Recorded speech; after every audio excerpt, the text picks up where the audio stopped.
trying to get them to personalize it. We're live. Get people. Okay, we are live. Senate Education Committee, April 9th, 3 o'clock. Back after break, we're taking up today testimony on an effort underway to try to get us to take a look at cardiac emergency response plan for Vermont schools. And we're starting off with Tina Zook, right? Thank you. Yeah. Yeah, I'm going to hand this out just in advance. I know you have it. I did post it as well. First, thanks very much for having me and for squeezing us in. I know you have a lot on your plate, and I really appreciate the time you're giving us today. This is a really important issue. My name is Tina Zook, and I'm the Government Relations Director for the American Heart Association in Vermont. I apologize, my testimony is kind of long, but I wanted to really give you some background on this issue since you haven't had a chance to review it yet. I have some passionate people behind me and on screen that are probably going to convince you more than I can. But I did want to answer a couple of questions you were talking about just before we started here. And one was, so H247 was introduced in the House, obviously not the Senate. It didn't come over, it didn't make crossover. We are hoping one of the things that happened in the House committee, they just briefly had a chance to talk to AOE, and that's about it. And the chair said, we really don't have the time. Perhaps you can get the Senate Education Committee to consider this as part of miscellaneous ed. So that's why we're here. But you're going to hear some really powerful testimony today on the need for and the effectiveness of cardiac emergency response plan. And we're here to ask you to amend H480 to include the language that we presented to you. And that's what I just passed around. It's modeled very closely after H247. It basically is 247. We just made a couple of tweaks. You'll see them in red. They are very minor. They just make it a little stronger. It's supported by us and the Vermont Association of Athletic Trainers. Wanted these couple of changes. In short, it just, we talk about cardiac emergency response plans for most of this legislation. For athletics, that's not a term they really use. They use emergency athletic plans. And so it addresses that and refers to the Principals Association's guidelines too. So I'm sorry. I apologize. One of our guests can't get into the meeting. That's something we're all going to talk to him about. But so this legislation is meaningful and it will save lives. As you'll see with our next witness who's right behind me, he was saved at Spalding High School because they did have a cardiac emergency response plan in place. Many states that have passed this legislation have done so because a student has died. You have the opportunity to pass this legislation because the Vermont youth is saved by the type of requirement across Vermont. Why is this needed? Most people who suffer cardiac arrest die. Vermont's cardiac arrest survival rate actually is among the very lowest in the nation at 7.5%. It's 10% everywhere else. That means 92.5% of people die. This means action by lay responders is critical to assist while rescue is en route because only about 40% of victims ever get the help that they need when these happen. And why schools and athletic events? Because in the US, there are about 23,000 youths every year who suffer cardiac arrest. 40% of these are sports related, whether it's due to an underlying heart condition or commotio cordis, where you get hit by a ball, or in Mar Hamlin's case, the helmet in the middle of the chest and your heart stops. Cardiac arrest is the leading cause of death for student athletes. There have been 24 cardiac arrests at Vermont schools in the last 10 years. We got this information from the Vermont Department of Health, their Siren database, which is actually EMS Pulse. The 24th one is actually behind me, who's probably not in that database yet. So it just happened in January. These arrests include Vermont football fields and basketball courts at Vermont schools, as well as in the schools themselves. And while there are 211 Vermont schools that have automated external defibrillators, which are called AEDs, it's a good step in the right direction, but it's not enough to ensure better survival rates. You'll hear from an athletic trainer today who still struggles with schools who keep their AEDs locked inside and they're inaccessible after school hours when sports are underway. A plan would have ensured that this won't happen. I'm going to say SERPs, it's a cardiac emergency response plan. Why are these necessary? SERPs can increase survival rates by 50% or even more by enabling a trained lay responder team to take action. They can be standalone guidelines or merged with the school's existing medical emergency response plans or emergency action plans. And they ensure that 911 is called, a trained team starts CPR and uses a publicly available defibrillator instead of waiting for emergency responders to arrive. Dominic Barcombe is proof that these plans work. He's alive today because Spalding had him in place. Unfortunately, not all Vermont schools have these plans. We worked with the Lerner College of Medicine students this fall in surveying all Vermont schools. We got 159 schools to respond to the survey. And of those, every single one of them had an AED, which is heartening, but only 55%, 87 schools actually had plans in place. Related to this effort, Act 29 was passed in 2023, and it required every supervisory union to adopt an all hazards emergency operations plan that's at least as strong as the template that's maintained by the Vermont School Safety Center. We originally tried to get that template to include our cardiac emergency response plans, since it addressed emergency plans in general, but they were not included. The template focuses largely on high priority threats like storms, fires, and active shooters. And it suggested a sample annex that schools could include a medical emergency as part of their emergency operations plan. And while the template does reference some elements we'd like, including having a cardiac emergency response plan, is not required. And there are elements that are missing, which we have shown in red. So what's included in the SERPs? The language we're asking you to include in the miscellaneous ed bill would ensure that the following is included in school and sports cardiac emergency response plans: establishment of a cardiac emergency response team, guidelines for when that team is activated, implementation of AED placement and routine maintenance. What that means is checking to see if the battery is operational and it's working. They have pads in the kit, etc. Dissemination of the plan throughout the school, maintaining ongoing staff training in CPR and AED use, practice drills. That's one of the things that's not included in the all hazards template. Integrating with local EMS, ongoing annual review and evaluation of the plan, and AED placement according to national guidelines. One of the questions that's come up about this legislation is, will this be difficult or costly for Vermont schools? Our answer is no. As I mentioned earlier, more than 211 Vermont schools already have AEDs. The Vermont School Boards Insurance Trust, also known as VSBIT, has school safety grants available. They cover 51 supervisory unions in their program, and the safety grants may be awarded up to $10,000 per supervisory union each year. AEDs, which average around $1,500, are an allowable use of those grants, and no school has ever been denied who's requested one. School nurses largely take on the role, of implementing these plans at their schools. The Vermont State School Nurses Association has endorsed this legislation. Westminster Center School Nurse Kathleen Goodall told the House Education Committee, quote, "Anyone who pushes back on this issue simply doesn't know how easy it is."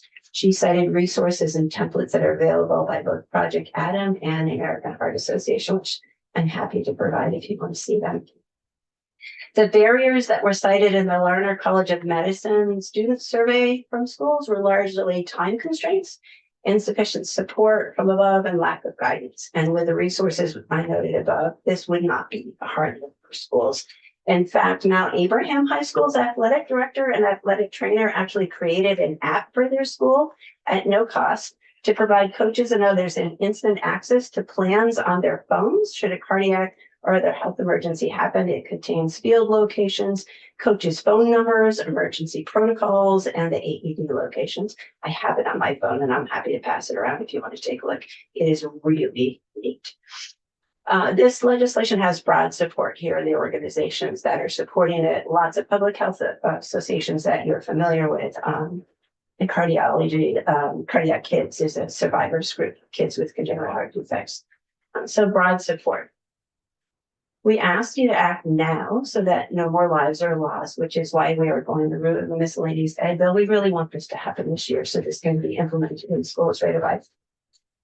I want to leave you with a statement by Albert mom, Christy Bohannon, who couldn't be here to testify.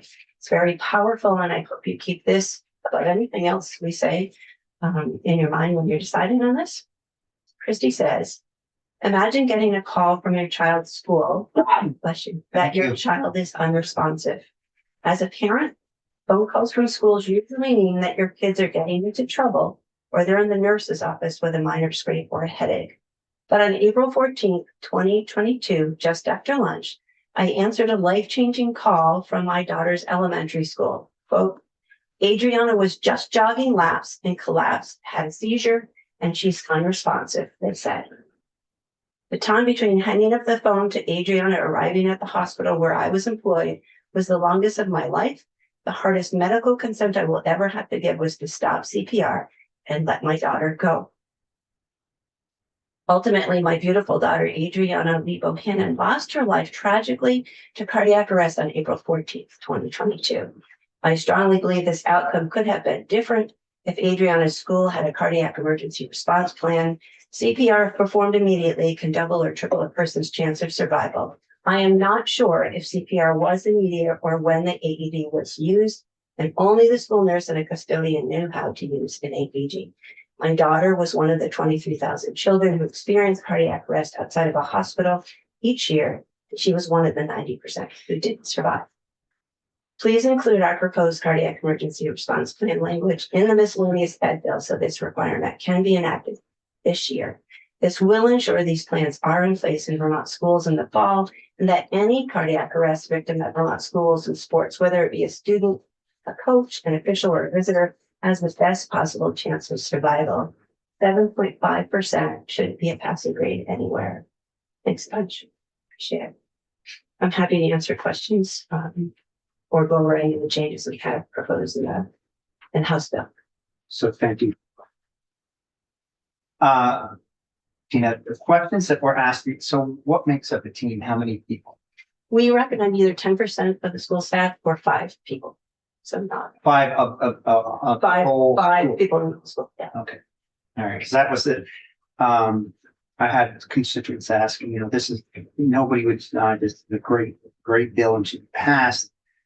But some of the schools, like, we don't want to be forced into another unfunded mandate. unfunded mandate and have to have the team. But when it comes to this realistic, listening to stories like that, it's hard to fight. There are so one of the points we like to make is this falls on nurses a lot. And many schools don't have a nurse that's full. Yeah. So what to do when the nurse isn't there? We don't want people just wringing their hands saying, I don't know CPR, right? So we're at 5 people is not a lot. There's no requirement that it be 5 people. It's just that there is a team of somebody who's there all the time. So PE teachers are CPR trained as part of their licensure. So are school nurses.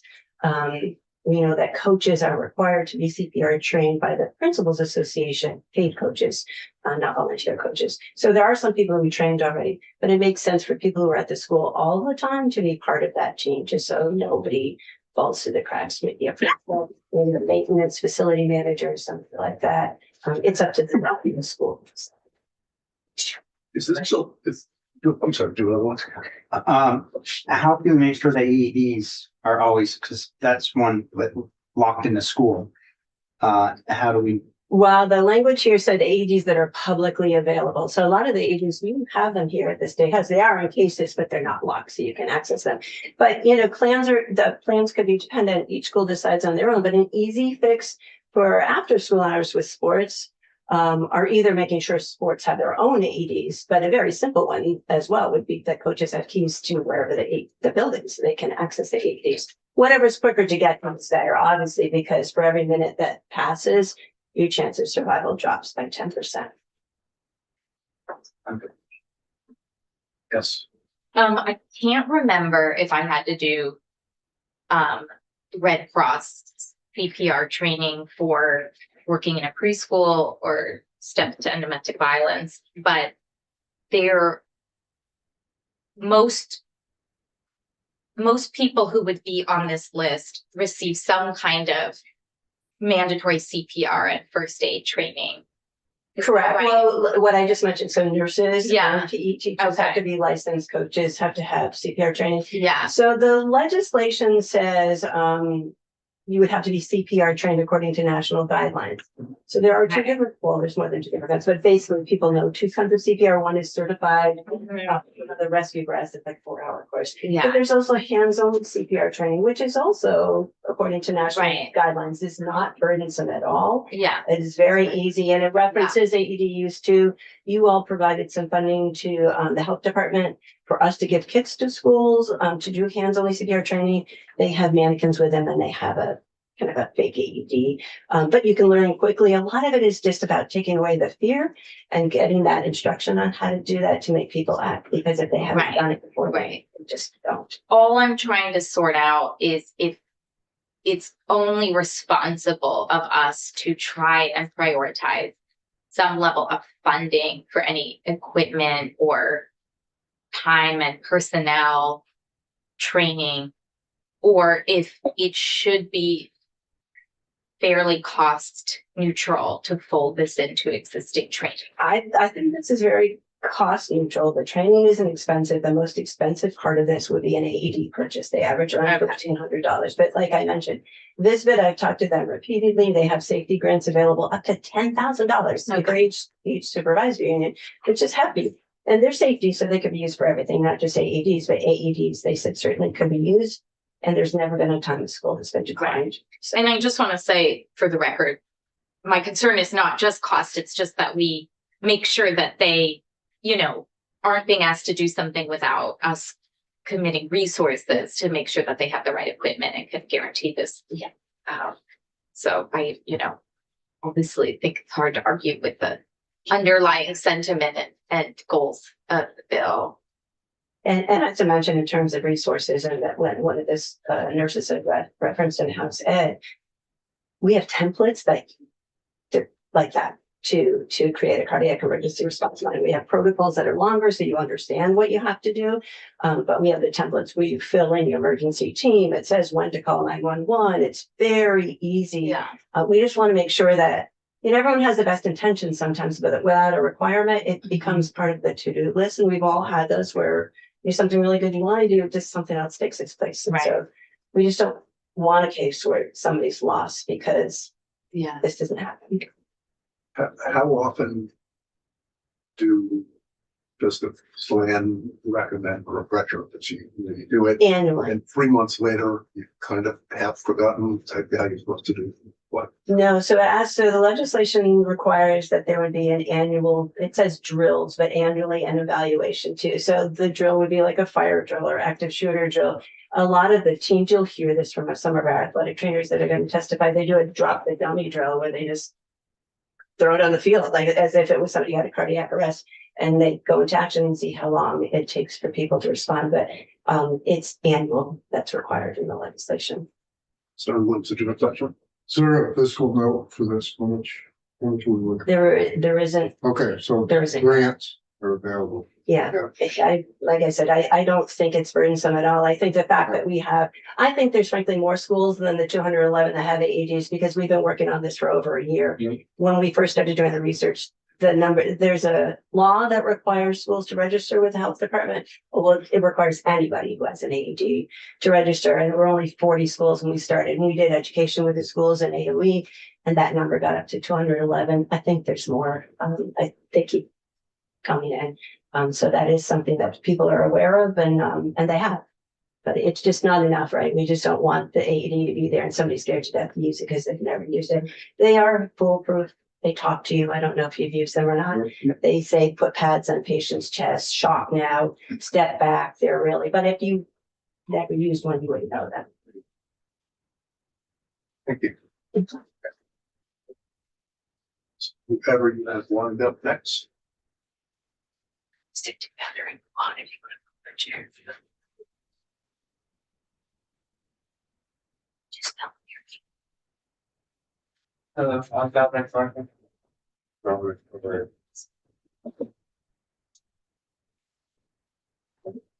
Just a phone that's small. So, so you've introduced yourselves. So the floor is yours. Tell us your story. So I just I was at a spawning gym, and we were just playing our game. Everything felt normal, and then like everything. You were at a game. Yeah, at a game, playing basketball. Okay. And everything felt fine. Nothing felt like odd, like normal. And then all of a sudden, I'm actually in the game, and I touch the ball for like maybe a few seconds, like it just goes like blurry, like I can't see anything. And I turn around, run back to my coach, like saying something, like just talking, saying I need something. And then I just drop. And then next thing I know, I'm laying on the gym floor with paramedics all around me and people. You know that? You know that was going on? The You were conscious for that? You were the the paramedics, yes. you knew that was happening. Yeah, Okay. but not for like they got me and then they gave me the IV and then they brought me to the hospital. So it wasn't very long. I knew everything. It was like maybe a minute, 2, 3.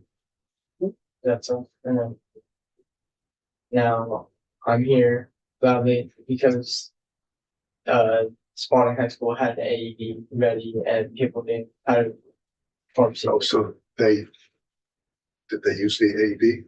The school did. Yeah, the The school school did. used the AED. I think he recalls waking up. Yeah, that's the Yeah. first thing he, yeah. It's conscious.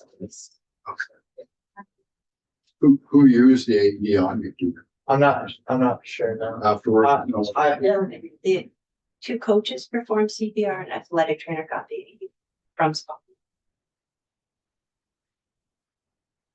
So the AED is probably what shocked him back.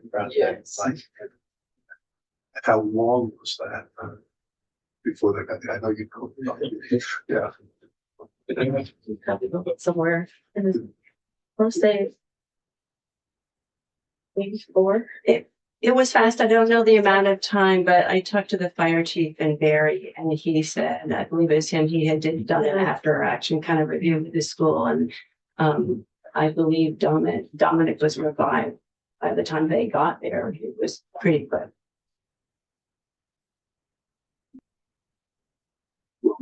Well, I mean, as a mom, is there anything you wanted to say about it not having a history of any, like there was nothing you felt you could have done differently right, than different people that. And I mean, it's no,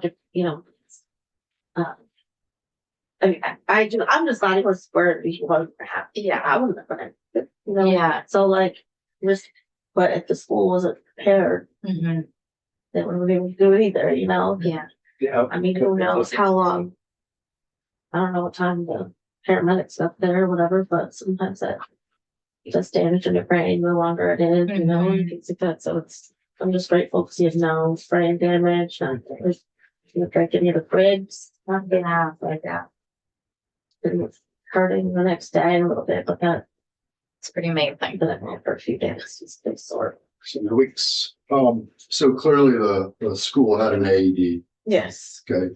Do they also, to your knowledge, in the after action report summary and all, do they have a cardiac emergency operations plan or, words to that effect? Do they have have they pre-drilled and pre-thought scenario? I don't know.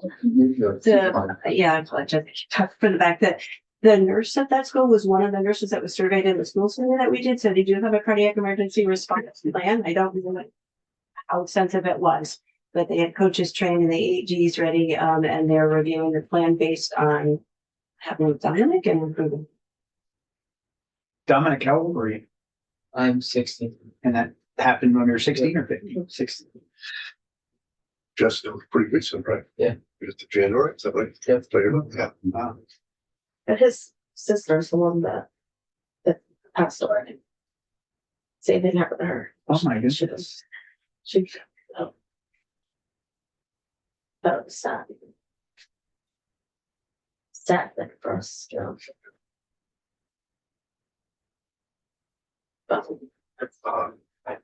Really nice of you to come in. Yeah, thank both of you. It's a great story. Well, I think it's. Yeah, it's a good, yeah. With even a better outcome. But thank you so much. Yeah. Yeah. So. Who's next on the screen? Is that what we're doing? Yes. Oh, Who's next? Who's, I believe it's Kyle Peckham okay, who's on your. okay. Are you guys able to hear me? Yeah, you're not, oh, yeah, there you are. Now you're live. Yeah. So make sure, for the record and off we go. There we go. Okay. How you doing? My name is Kyle Peckham. I'm a certified athletic trainer and the assistant athletic director at Rice Memorial High School in South Burlington. I also serve as the chair of the Secondary Schools Committee for the Vermont Association of Athletic Trainers and as the vice chair of the Vermont Principals Association Sports Medicine Advisory Committee. I'm a lifelong Vermonter who's been deeply involved in athletics across the state as a player, a coach, an official, an athletic trainer, and an administrator. I'm here today to urge you to include the language in the miscellaneous education bill that requires all Vermont schools to implement cardiac emergency response plans and athletic emergency action plans. These plans should not be optional, suggested, or recommended. They must be mandated by law. Sudden cardiac arrest is the leading cause of death in sport, and it strikes 350,000 people across the United States each year. While the incidents in young athletes may be rare, the consequences of not being prepared are devastating. The difference between a life and death in one of these situations is often a matter of seconds, whether a plan is in place and whether an AED is available. If someone receives a shock from an AED within 1 minute, they have a 90% chance of survival, and that chance decreases by 10% every minute that passes without defibrillation. We've seen lives saved because of this, like Dominic, and we've also seen lives lost because this didn't happen. I want you to ask yourself, what if this happened to your child, your spouse, your parent? Would you want everyone around them to be trained, equipped, and ready to act? I expect that you'll hear three main objections to this bill: cost, implementation challenges, and redundancy with the VPA policy. And I'll try to address each of these objections one by one. When it comes to cost, an AED generally ranges between $1,200 and $1,800. That's comparable to the cost of one bus trip from Chittenden County down to Bennington or Rutland counties. If schools can afford to travel and sponsor extracurricular programs, they can afford to protect the lives of those who are participating in those programs. There are grants, subsidies, bid pricing options, and VisBit, as Tina has mentioned, allocates $10,000 annually for school safety initiatives for each school district. The proceeds from the entry fees for one game could potentially cover the cost of one of these devices. There's no excuse not to prioritize a small investment in a device that can save a life. And what happens if the plan isn't in place? In 2018, Alan Harris, a 16-year-old football player in Washington, died after collapsing on a field during a training session. There was no athletic trainer there. His coaches didn't recognize the cardiac arrest. They didn't perform CPR, and they didn't use an AED. It was 10 minutes before EMS arrived, and they weren't prepared. They had no plan, and Alan died as a result. 4 years later, the school district paid out Alan's family $5.25 million in a settlement. If we are truly concerned about costs, we need to put measures in place to prevent situations that carry million-dollar price tags. Some say implementation might be too hard, and it's simply not true. Organizations like Project Atom and the American Heart Association provide free resources and templates to help schools create these plans. I personally wrote Rice's emergency plan in under an hour. It's not a heavy lift. We practice these plans with our coaches, and we put our plans to the test. We let our coaches know that we may come out at any point throughout the season and drop a CPR mannequin in the middle of their field to signal an emergency action plan drill. With our football team 2 years ago, the response time for the AED was over 4 minutes. We debriefed with our staff, and this year the AED was retrieved and was ready to be applied within 45 seconds. That change in time translates to a survival rate improvement of 30% for the victim just by practicing and having this plan in place. While the VPA now mandates emergency planning, not every school in Vermont is a VPA member. The policy doesn't carry the same weight as law. Policies can change, policies can be ignored, but laws can't.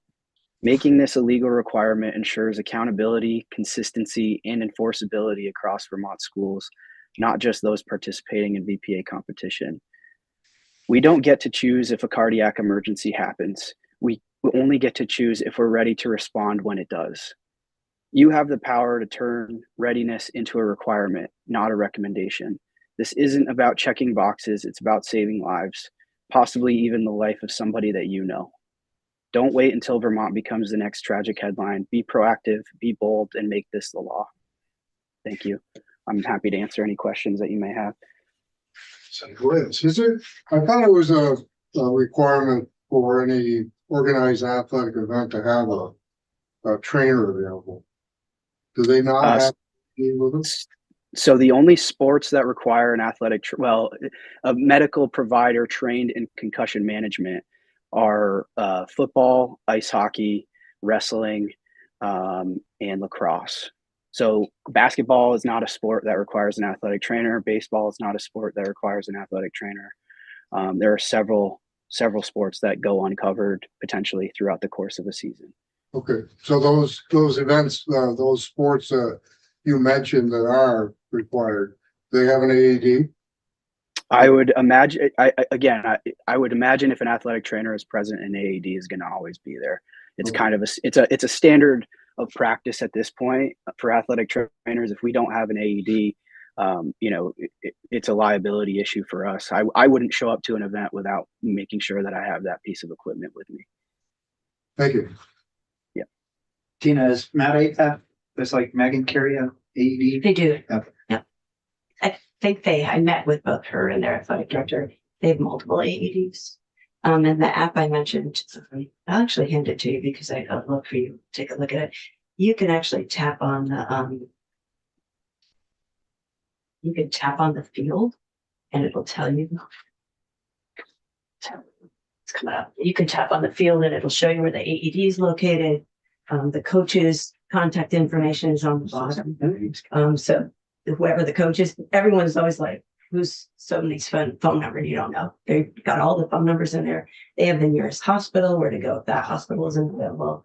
It's amazing. And it was Who free. designed that?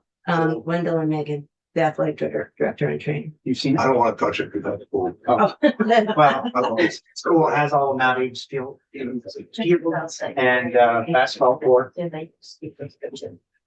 If they had something on our side.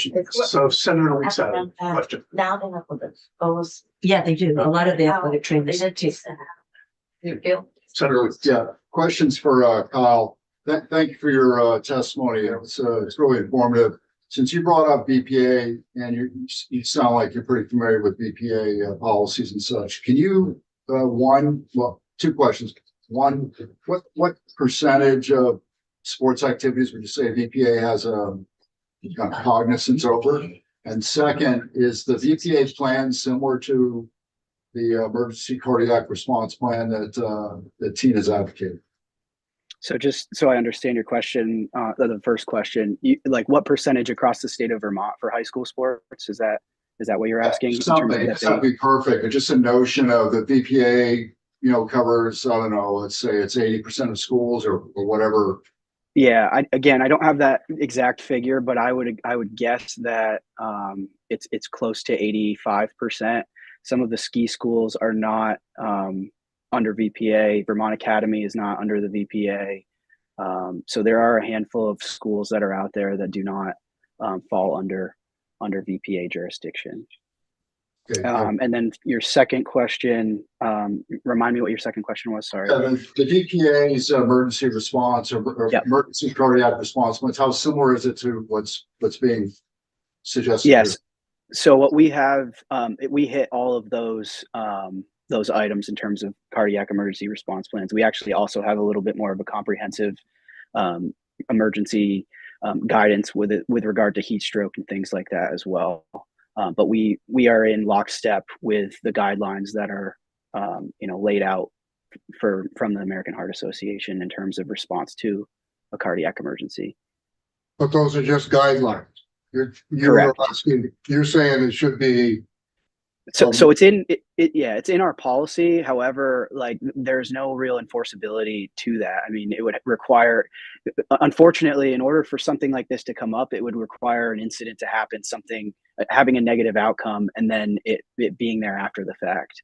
So a school could potentially, see that this is in the policy that's in place, but if it's not backed up by law, the concussion bill is you know it's something that schools don't even question. It's something that like they're like, okay, I need to have an athletic trainer for these events because it's there by law. If there's a policy in place, they're far more likely to do the, for lack of a better term, the bare minimum to make sure that they're fitting that policy thank you. because resources are so limited. Senator Binks. Thank you again, Cal. So do you know if the VPA requires AEDs on stations? They're going to require, starting in the 2025-2026 school year, an AED to be available within 1 to 3 minutes for any athletic activity. Yes.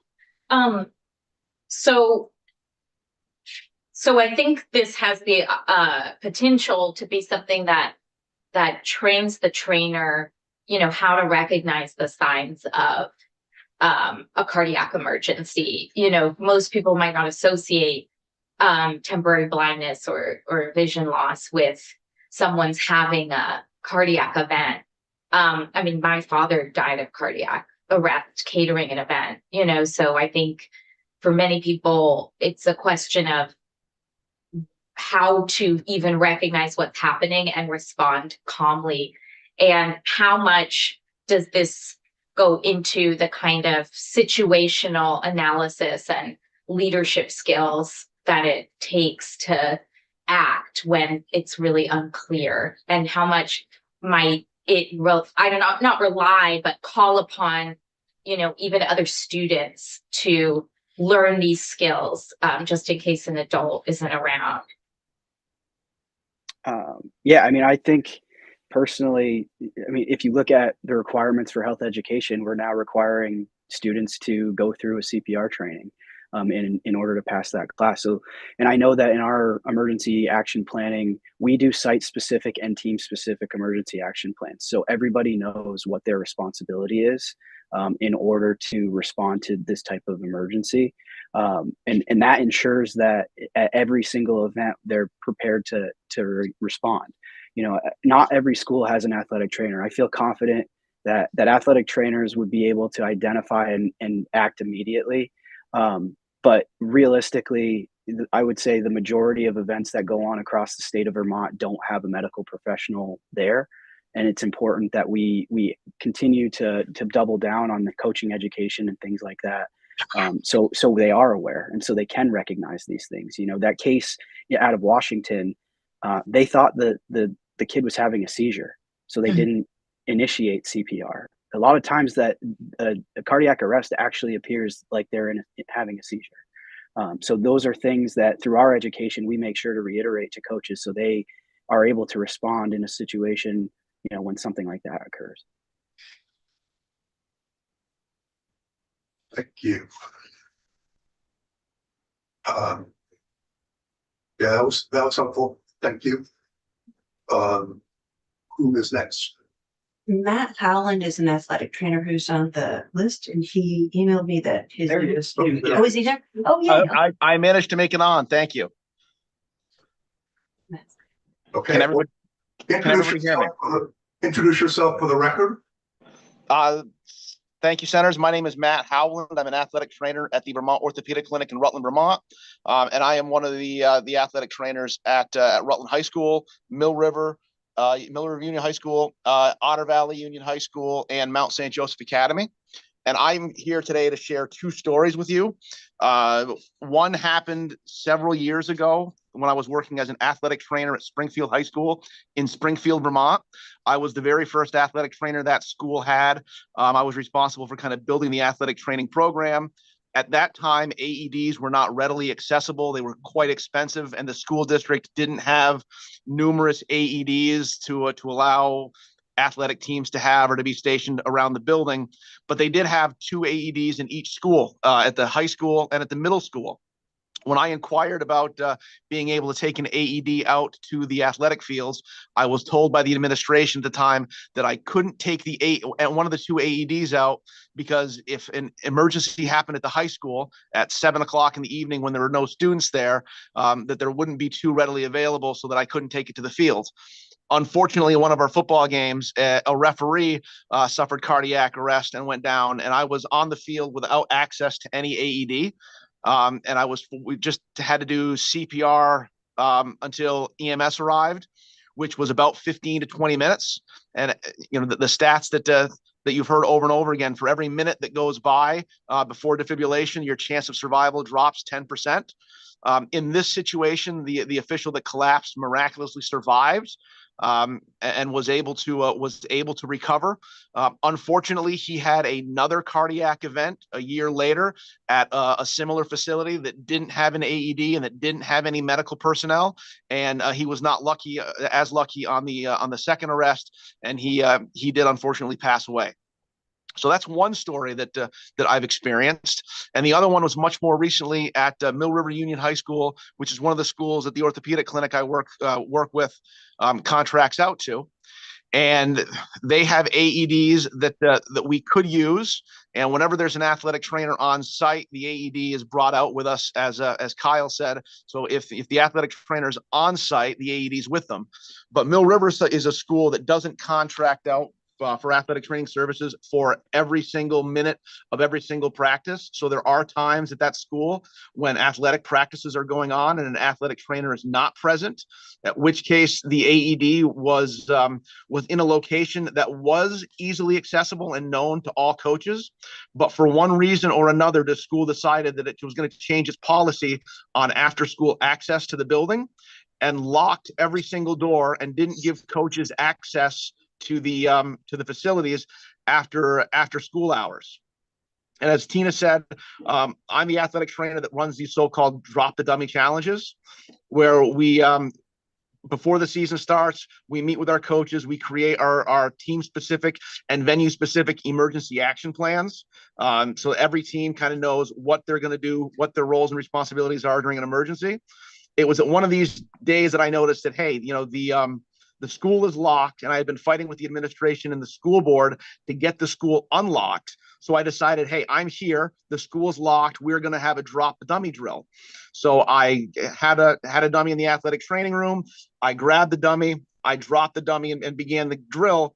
And it took over 15 minutes for a student to get access to the school. They had to walk around. They tried every single door to get into, and they finally found an open door on the back side of the school that they were able to access and get to the AED and the landline to call 911. So if it's 1 minute, your chance of survival drops 10%, that's 15 minutes before the AED could get on site. And if that were a real emergency, the likelihood of that athlete suffering a cardiac arrest, of surviving the encounter, was going to be very, very minimal. So those are the 2 stories that I'd like to share with you. In both cases, the school realized the importance of an athletic trainer and having an athletic trainer on staff, but the unintended consequences of not having a cardiac plan became evident.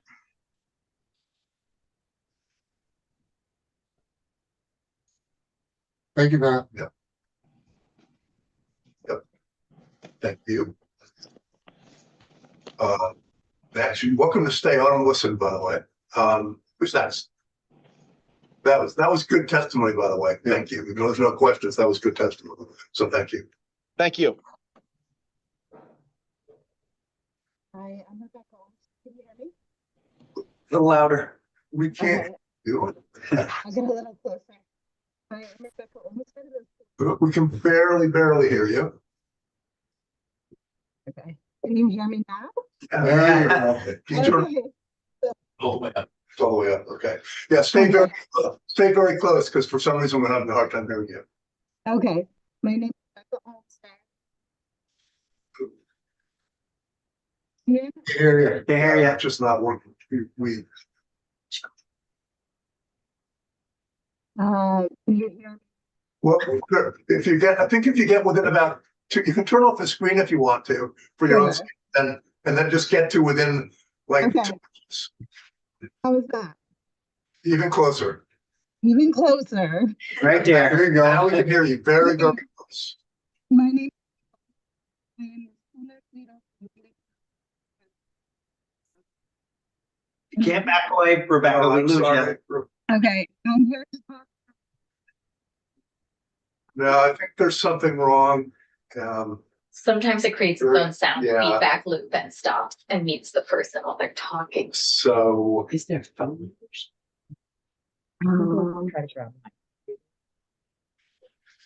We're gonna try to have Katie. You have one more, just, I don't know. So sorry. I do have weekly nurses meeting. And we are usually able. Usually my computer is okay. yeah, I'm sorry, it's just not working. Keeps coming in and out. And I don't think there's a way to call in, right, Will? Call. Sure.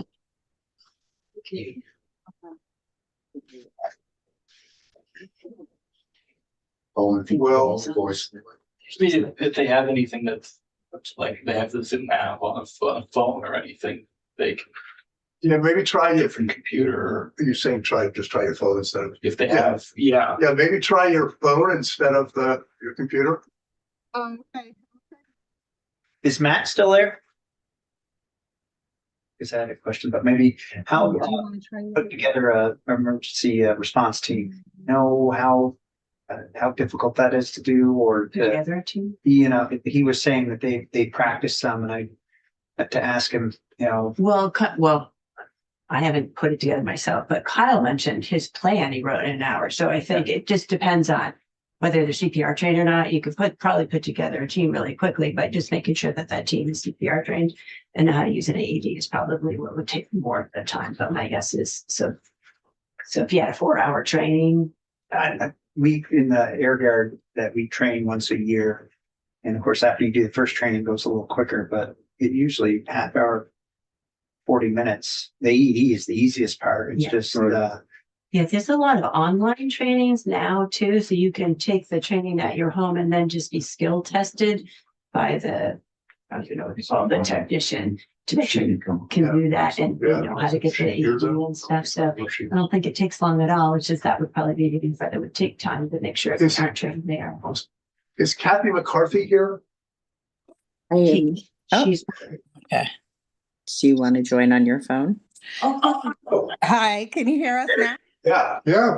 Okay. Okay. I'm not going to join from my computer. right Okay, next to you. all right. All right, so my name's Rebecca Olmsted. I'm the school nurse leader for Wyndham Southeast Supervisory Union in Southern Vermont.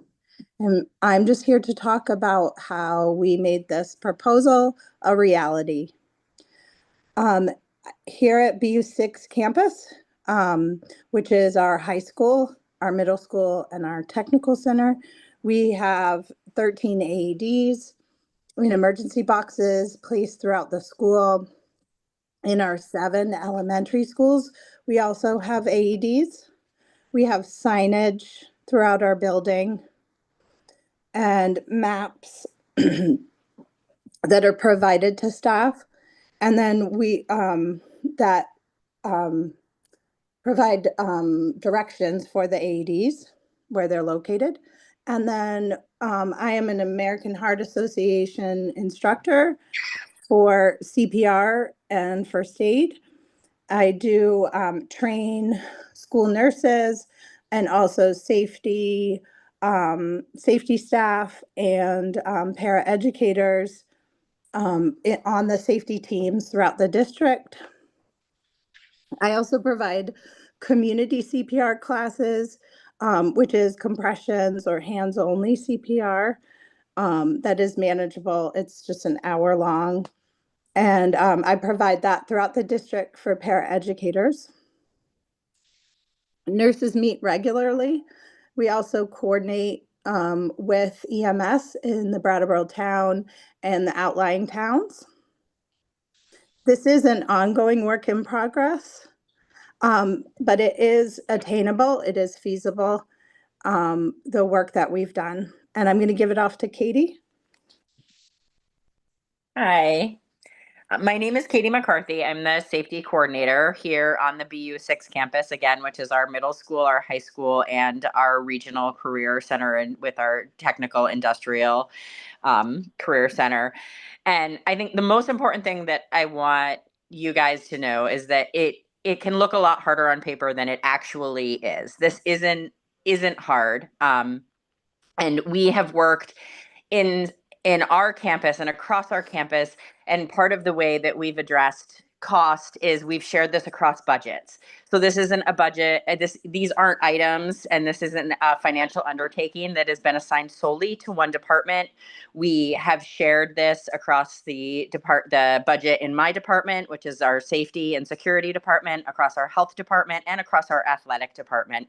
And we've also done this, we've beefed this up over the course of time. So starting with AUDs and AEDs, and then adding things like this year, we shared the cost of adding PD pads, so pads specific to pediatrics, to AEDs that are in locations where are likely to have young visitors on our campus. And I think one of the things that when I think about Vermont schools in a state that's small like Vermont, our schools are often a place of community and gathering. And it's one of the beautiful things about Vermont schools is they are so accessible, and they're used for more than sports, and they're used for more than educating our students. It's a place where we come to listen to our kids play music. It's a place that our senators and our representatives visit to have town halls, to hear people speak, and to hear, the community voice. But again, all of these things bring volumes of people to our campuses, which inherently increases the likelihood of having a cardiac event happen on our campus, which is part of why it is so important that this legislation is passed, and that schools and buildings are prepared and don't just have this equipment available, but have plans in place about how to utilize this equipment.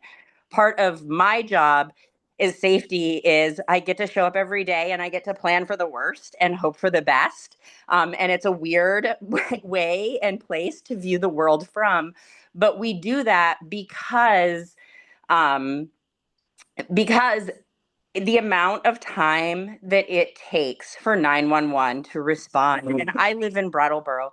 I live in a community where 911 and EMS is not far away, and we are still talking several minutes from the time somebody actually can get to and pick up a phone and dial 911 to the time that ambulance arrives on campus. Even here in Brattleboro, where EMS is not far away, it can be 8 minutes or more. And other folks have addressed how vital those minutes are already. And so having people prepared and having plans in place, neuroscience has shown us and told us that when we are in a crisis, that is not when we do our best critical thinking and not the time to come up with a plan. We have to have plans in place and practice ahead of time so that that mental map already exists for people to call upon in those times of crisis. We don't want to leave people to actually have to formulate plans when they're trying to navigate a medical crisis. And so I think, that, like I said, you've heard a lot of great testimony today, but as a person who shows up every day and has to think about the safety and well-being of a community, I really just can't stress enough that sort of the vitality and the importance of this measure in ensuring that this is a priority across all schools in Vermont. Thank you. Rebecca, remind me your role at or actually, the one who was talking, Katie, is it Katie? Yeah. Yep. Sorry, Katie. What's your role at I am the safety coordinator. So I lead up a team of 4 safety officers across our campus. and we are tasked with everything. So in my job, I am an ALICE certified trainer. So I'm the person that's actually tasked with running many drills, from our fire and our egress drills to our violent intruder and drills to we also deal with behavioral crisis, and we are the first, along with our nurses, we often run the incident command in medical emergencies. So we cover a wide range of tasks on campus, but really if it falls into community safety, it ultimately falls into my bucket. Questions? Great testimony. Thank you. Thank you. Thank you. Yeah, okay. Well, we'll have, discussion as time goes on, figure out what our next steps are, but, thank you for coming. Thank you.